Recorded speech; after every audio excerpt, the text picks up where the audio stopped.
Hello there and happy 4th of July. This is Tim from AlphaWolfTrading.com coming at you with an educational video. Starting a series of specific trade setups for the members over at AlphaWolfTrading.com. And recently did a educational video on breakout plays. And that's what we're going to go over today. There's two ways to play breakouts. One is on strengths, the actual catching the actual breakout. The other is on weakness, looking for an entry on pullback or consolidation. And that's what we're going to go over in this particular segment. Decided to give this away for, I guess, in the spirit of the 4th of July. And hopefully you'll find this worth your time. So let's go ahead. What we're going to do is we're going to go through a actual trade that I just closed out, that I posted for the members before taking the trade, and just closed it out and locked the profit in it. We'll go over that.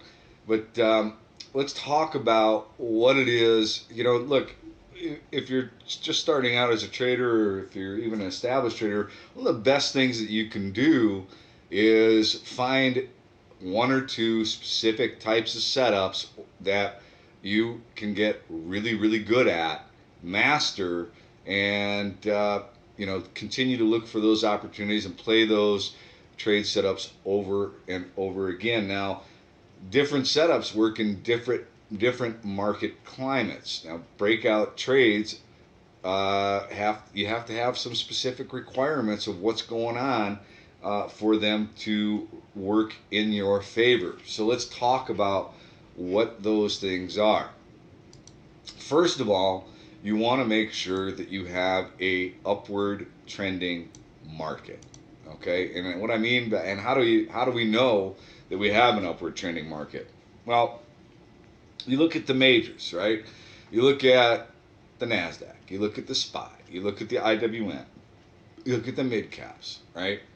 And you make sure that you are in an uptrending market. Now, right now, currently, we're seeing a little bit of a pullback, which could lead to a short-term correction in the NASDAQ. The FANG stocks seem to be out of favor at this particular point in time.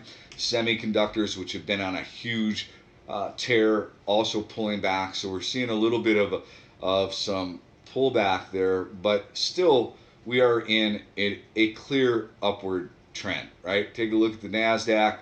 Since February 2016, we are in a very clear upward trend. Let's take a look at the IWM. Very clear upward trend, right? We could pull all the way back to the trend line. We could pull all the way back to the 200-day moving average, and we still remain in an uptrend. Now, if we break those trend lines, if we break the 200-day moving average, then the uptrend becomes in question, right? We could be seeing the beginning of a major trend reversal. But for now, we are in a strong uptrend. Let's take a look at the SPY in an uptrend, right? Clear uptrend. We could pull all the way back to the 200-day moving average, to this trend line, and still remain comfortably in an uptrend. Let's take a look at one more. We'll look at MDY.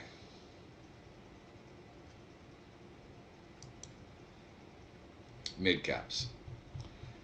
Lower left, upper right. We have the markets in a clear uptrend.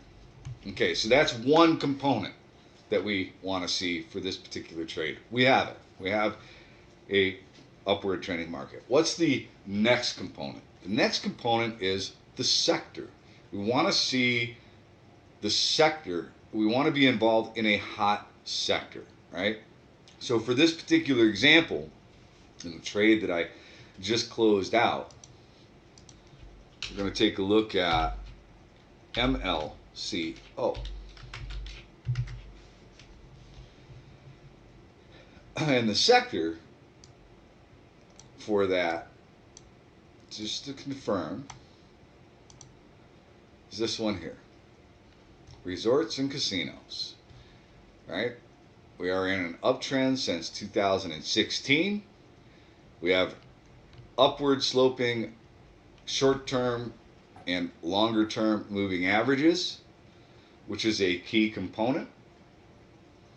And what we want to look for when we're looking for pullback trade opportunities is pullbacks to areas of potential support, like rising moving averages. Now, that's good.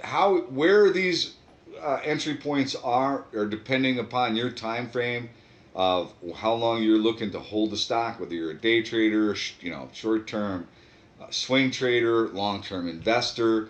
That's all going to be on you. Some people like to use simple moving averages. Some people like to use exponential moving averages. I personally do a little bit of both. I use exponential, probably primarily simple moving averages as a fallback, and trend lines are big for me, and price support, right? So price support is another big one for me of potential areas to look for entry on a pullback setup.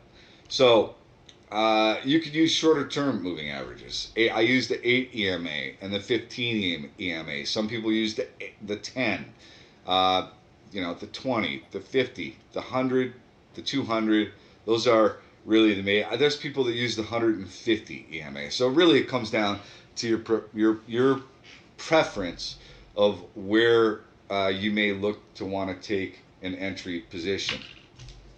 But what we are looking for is we're looking for stocks within strong, hot sectors that present an opportunity for potential pullback trade setup, right? So MLCO, this is a stock I'm very familiar with.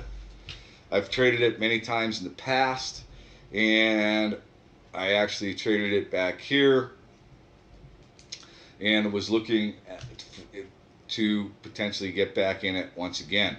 What do you want to see before you try to enter a stock like this, right, for a pullback entry? Well, you want to have a stock that has had a pretty sizable move in the last, weeks or months, right? Let's say you have a 20 to 30% move in the last previous several weeks. That is a stock that is breaking out in a hot sector, but likely is going to need to consolidate a bit, likely going to need to pull back, shake out some of the chasers, right, and allow give us another opportunity for potential entry. The beautiful thing about playing a trending stock on pullback entries is you get multiple opportunities to get involved in the stock.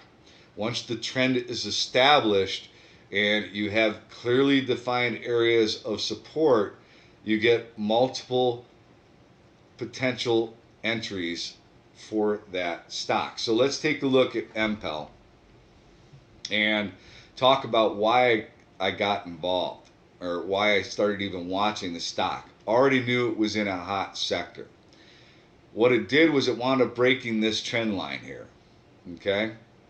It had broken below all the moving averages. All the moving averages were sloping down, and we wound up breaking over that trend line. Came up into the 200-day moving average, pulled back to the 50-day, pierced it a little bit, but wound up bouncing again, and then having a nice run up to about $18 from, basically $14 up to 18. So it had a nice big move, reclaimed the moving averages, had a big move, consolidated at an area of price resistance, and then pulled back. And where did it pull back to? It pulled back to the 200-day. It pierced it just slightly, reclaimed it, and then consolidated. Broke out, reclaimed the 50-day moving average, and started consolidating. Now, it wasn't a clean consolidation. It was a little sloppy, but what had it proven? It had proven that it was trying to hold above the 200-day, which was now starting to slope higher. It proved that this trend line was holding as support, acting as good, strong support. And we had a lot of congestion and resistance in the $16.50 area. So, where is my trade plan? Well, let's take a look at my trade plan. So here's the trade plan that I put out prior to taking the position. Let everybody know the size I'm looking to take. The entry, $16.50. Target, first target, $18. Second target, $20. Little summary as to why I'm looking at taking the trade. And this is actually the end of it. After I've closed out the trade, I grade myself, which is something that all traders should do on every trade. Grade yourself, right? Did you follow the plan as specified? Did you play it size appropriate? Were you patient? Were your targets accurate? There's all kinds of things that you need to evaluate yourself on, and that's on winning and losing trades, right? You want to make sure that you grade yourself. So I gave myself an A on this grade because we did hit all the targets. I guess if there was one thing that I would criticize myself on with this particular trade, it probably should have taken more size in the initial starter position. But all in all, it was a great looking setup, great looking trade, executed well, and I am actually going to be looking at MPEL on a pullback below 20 for re-entry. We'll talk about that in a minute. Wound up closing out the trade, 24% on the trade. All right, so we had a nice congestion area in 1650, got in there. Actually, it wound up pulling back a little bit, testing that trend line, bounced again, nice tight consolidation right at the moving averages, broke out, wound up selling out half of my position at the first, actually above the first target, and let the other half ride. And the reason I did that was because it had come up into an area of resistance and then wound up consolidating again and breaking higher. Sold off a little bit more at this consolidation area, held on to some shares, let them ride, and just closed out the position of those shares. And the reason I did that was because it was coming up into an area of potentially significant price resistance. Look back here, resistance, resistance. This is on a weekly time frame, and here we are right back into that resistance again. Give this an opportunity to pull back to an area of potential support. Look for re-entry. So currently looking at MPEL, where am I looking to pull re-enter? Somewhere around $20, or maybe even down into the $19 range. If 20 doesn't hold the support, could be ideally 1960 or so. There's some really good congestion in the 1950 to 1960 area. Look here, acted as support, acted as resistance, acted as resistance, acted as resistance. Now looking for this to potentially act as support. Here's the other thing that could happen. You have the 200-day, which will continue to climb, right? Maybe that comes up into this 1960 area, 1950 area. So now we've got two indicators as potential support. We've got the 200-day, and we've got price support of 1950. What else could happen? Well, we could also have the trend line. This could drift down into this area. You have the trend line, the 200-day, and this price support all there as indicators to act as support. So to me, you have a very clearly defined re-entry. let's say you put your stop down at, you get it at 1950, you put your stop at 1850, you risk $1 for it to go back up and test 2350. You're risking $1 to make $3. Pretty darn good risk reward on MLCO on a pullback. Now, does that mean if as soon as it pulls back to 1950, I'm in it? No. Pull back to 1950, see how the stock reacts, see what the sector's doing, pay attention to what the market's doing, and that could lead me to taking a position in Melco. So, let's reflect real quick. What are we looking for? You're looking for a strong sector. You're looking for an uptrending market. You're looking for a stock that's had a big move in the last, several weeks, 20 to 30%. And then you want to see a consolidation period. You want to look to get involved in that consolidation period at a place where you identify potentially significant support and you have a good risk reward setup. That's what we're looking for. So strong price momentum prior to getting involved in the trade. Consolidation through time. So, this is a little bit sloppy here. When it was consolidating after this breakout, this area here was a little bit sloppy. This right here, this area, right at 19, nice, tight consolidation, right? Nice, tight consolidation. That's the beautiful thing about these setups is that you get multiple chances for entry. So maybe you missed the 1650, but then you get this pop up into the 1825 area. Why did I identify 1825? Resistance, support, resistance, resistance, and now support, right? So maybe you look for your entry to be 1825 and you look for your stop to be just below the 50-day moving average, right? Which would have been about, back at that time, about 1775 or so, right? So you're risking 50 cents. And where are you thinking maybe you could get a pop to? If it can take out, I think you get, a $20 test and maybe even go up and test $23, which is exactly where it wound up going. So why did I close it out? I closed it out because we came up into that resistance at 23, and now we know what I'm looking for on a pullback.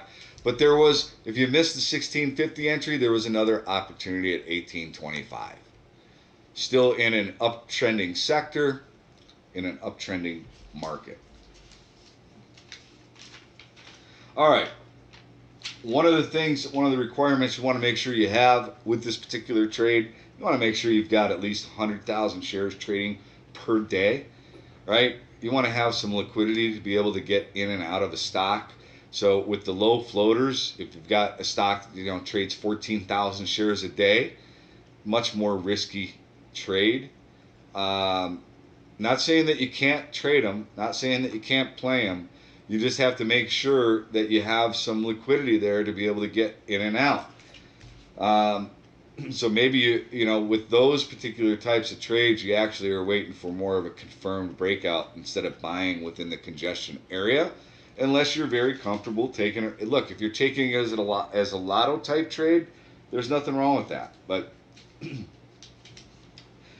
ideally, you want to see a minimum of 100,000 shares trading per day. So we have major market moving averages in an uptrend, and you want to find a stock in a hot sector.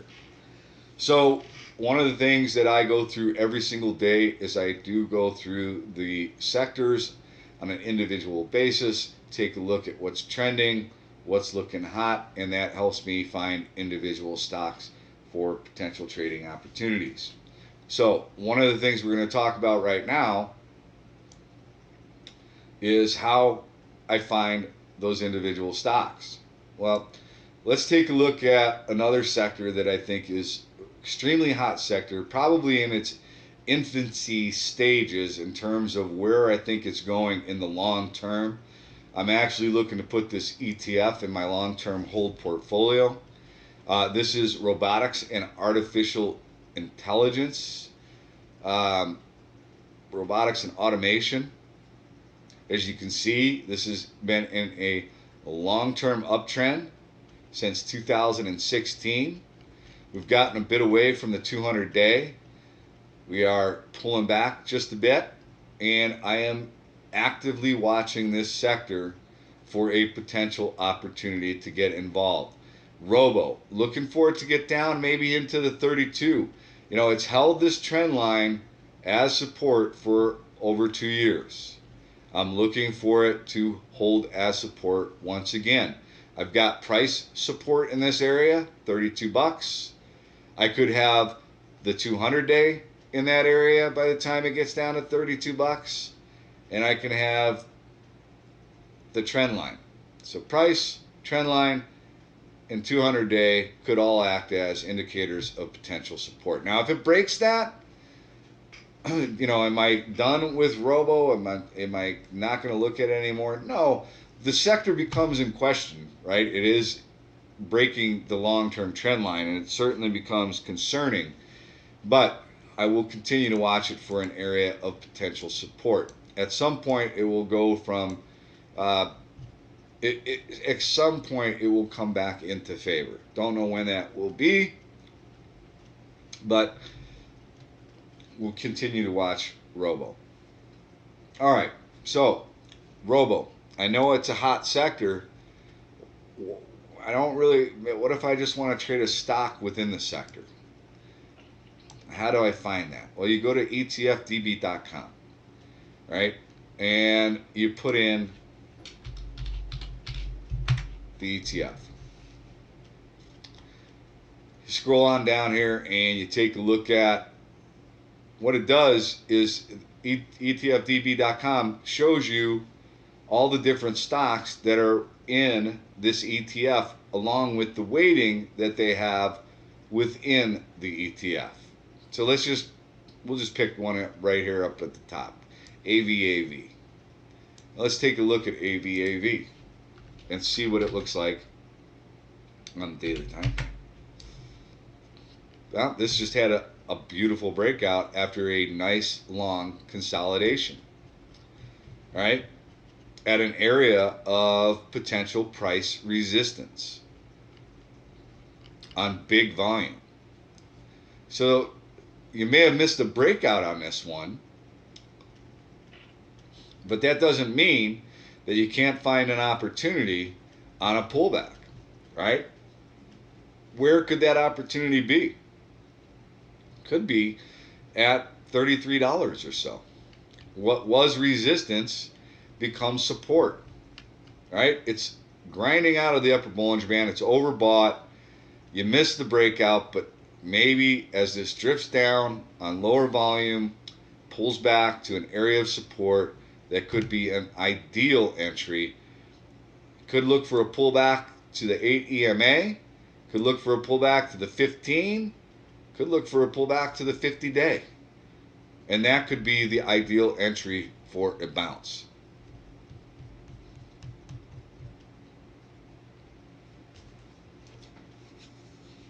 Remember, one of the things I said, you want to see a move, a decent move over the previous weeks. Here's a stock that has had a pretty decent move, gone up from 29 to 39 in a few days. That's a nice percentage move, and it's something that would make me want to put that on my radar.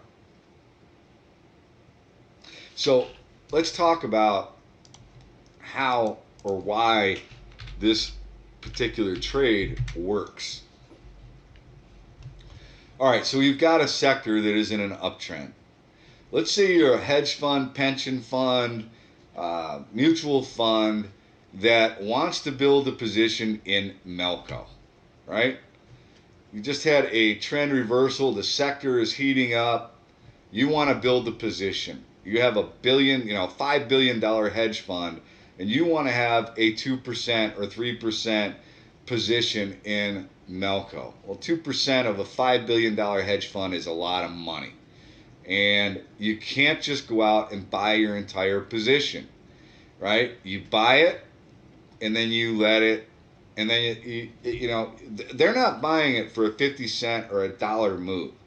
They're typically buying for a longer term hold time frame, and they're looking for a much bigger move, right? So what happens is you get a run up in price, you get an increase in volume, then the volume dries up, and the buyers go away.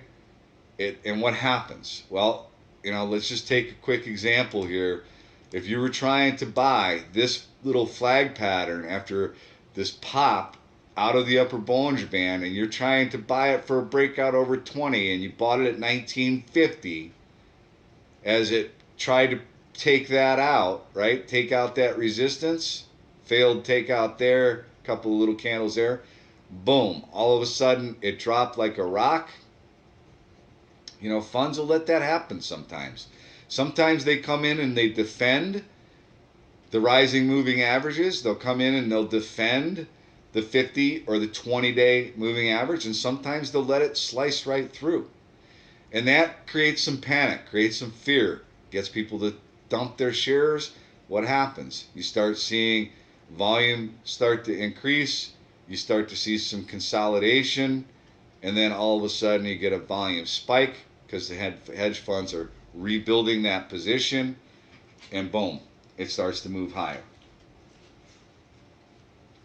So, as I said, ideal entries for this type of trade are on pullbacks to rising moving averages or trend lines. Basically, what you're trying to do with this trade is you're trying to front run or get ahead of the breakout while in consolidation. Now, to me, if I can buy a stock on a pullback to an area of support with under nice consolidation after a nice big pop, my risk reward is much more favorable than trying to buy it up here at the breakout, right? I have a better risk reward ratio if I can get it as close to the pullback of price support as possible. I have much more favorable risk reward. And I really try to get people not to chase stocks. A lot of times people chase. So if you wait for a pullback, you can feel more comfortable about your entry, right? A lot of times if you chase a stock and you feel like you chased the stock, your emotions start to take over at the first sign of a failed breakout, right? And then you wind up stopping yourself out, getting out, and taking a loss. Whereas if you feel as though you've bought more at a closer to a level of support, right? Maybe you feel a little more comfortable about holding on to the position. All right, so let's take a look at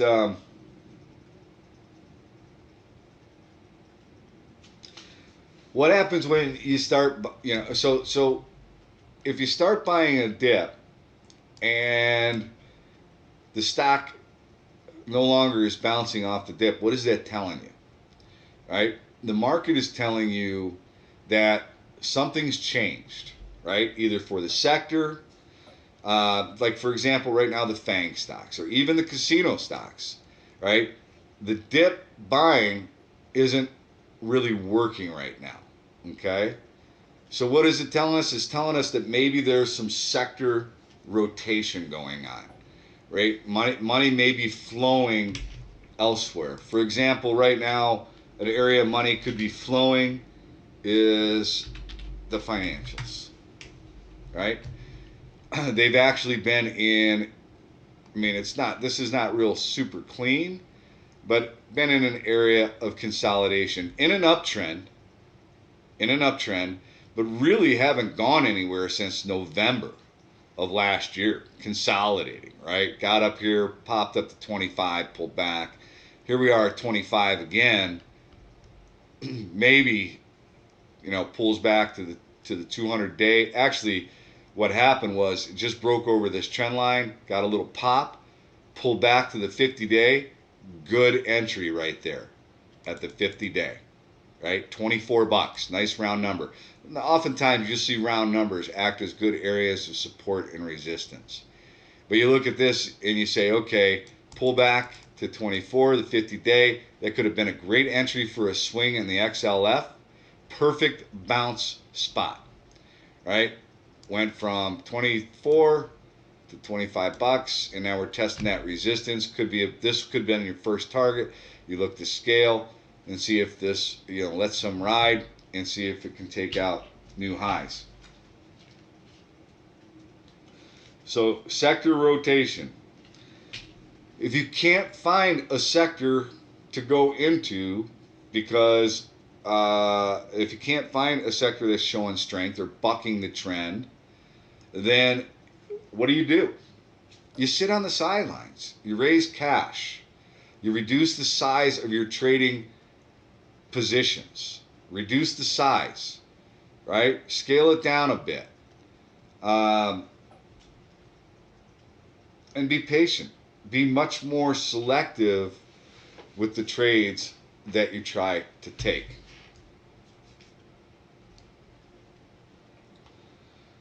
All right.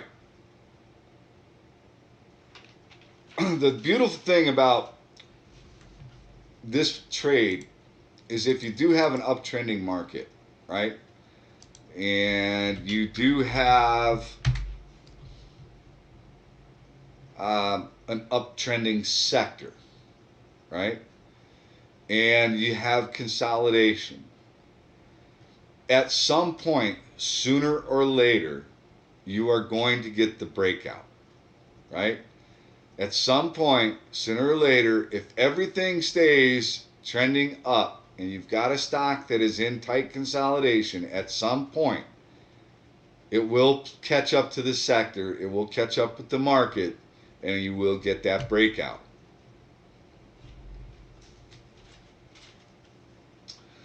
So, where do you take profits? How do you identify where you're going to take profits? I use price support and resistance quite a bit, right? You're coming up into an area of price resistance, you have to look to take some profit.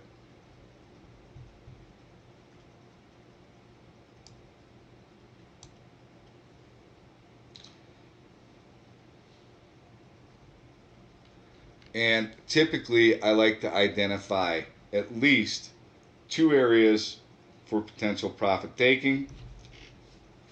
Take the profit. Does that mean that you sell all of your shares at the second profit target? No.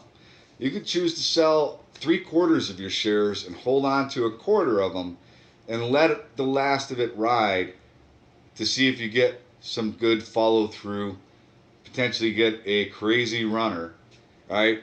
And then you just, when the run has come to its peak, when you've pierced the upper Bollinger Band or gone parabolic, then you look to sell the last of your shares. You get some kind of a reversal. So how do you scan for stocks that may be in a hot trend? So you can use FinViz. I use TC2000. I run a 4% scanner every single day. But there are other things that you can do. You can do a weekly scan, right? At the end of a week, and look for stocks that have moved up 30% over a weekly time frame, 20 to 30%. FinViz, I like FinViz quite a bit because you can really drill down with the search parameters for your screen. All right, so you put in descriptive, you want over 100,000 shares, any sector. I mean, you could pick the sector that you want to look in, right? So if you already have a sector in mind, you could pick that sector, right?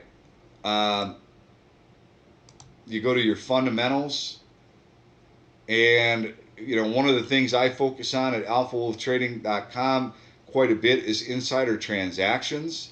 If you want to look for stocks that are in a hot sector, that are in,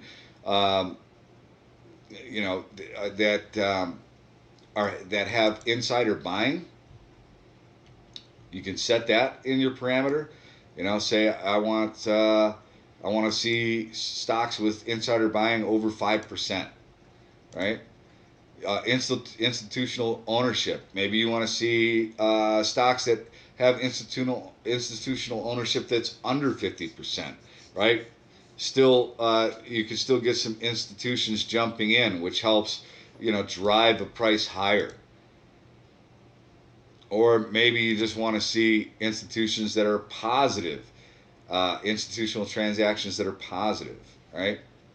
And then you've got your technicals. You want to see performance. So if you're doing your day trade or you're looking at your day scans, you look at for a move of 4% or more, right? Because typically before a stock makes a really big move or makes a sizable move, they move at least 3 to 4% before that move. So you do a daily scan, you start looking at 3 to 4% movers. You look at the trend of the stock. You look at the trend of the sector, right? Maybe you want to see the stock is above its 50-day simple moving average. You can run, like I said, run a weekly scan. You want to see 20 to 30% up. And then once you get those scans up, the nice thing about FinViz, right? You just click on the charts, and then it brings up all the charts, and you start scrolling through the charts. You say, okay, what stock is kind of fitting my ideal pattern? Well, all right, so right off the bat here, I'm just looking at Brew. Brew kind of looks interesting to me, right? If I were to take a trend line and draw it down here, it looks as though maybe I've had a trend reversal. Matter of fact, let's go to TC 2000 and take a look at Brew. All right, so Brew, I've got a trend reversal. It is in a longer term uptrend, right? If I look here, it's a longer term uptrend.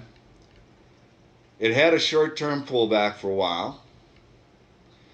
It just reclaimed the 50-day moving average and the 200-day. We had a death cross over here. But it's broken over this trend line. Did it with good volume.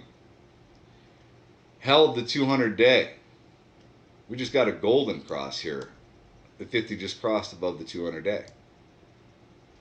Well, this looks pretty interesting. It's consolidating right below the $18 holla, a round number.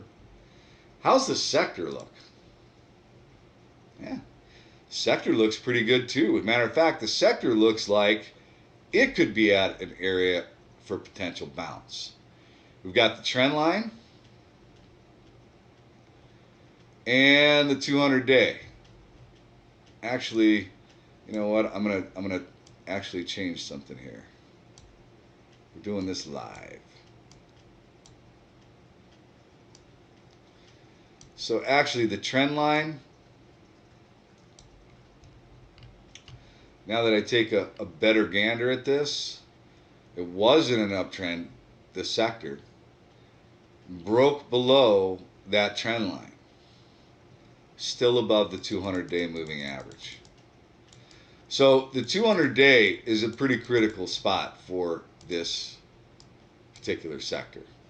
We've got some price support right here in about 136, right? It's a big area. Breaks below that, sector could be in trouble.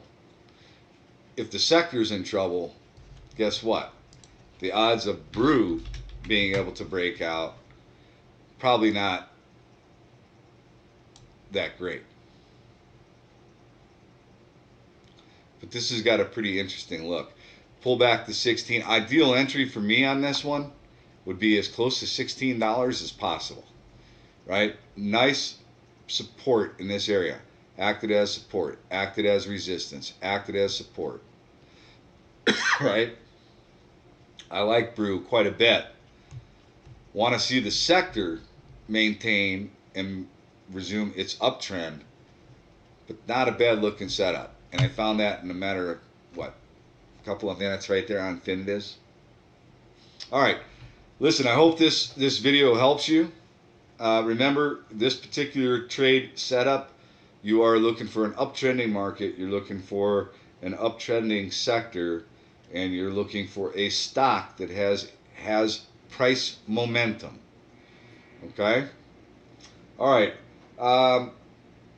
If you have any questions for me about this video or about alphawolftrading.com, email me at tim@alphawolftrading. Have a fantastic, safe holiday today. Go have some fun with friends and family. And that's it. I will see you next time. Have a wonderful night.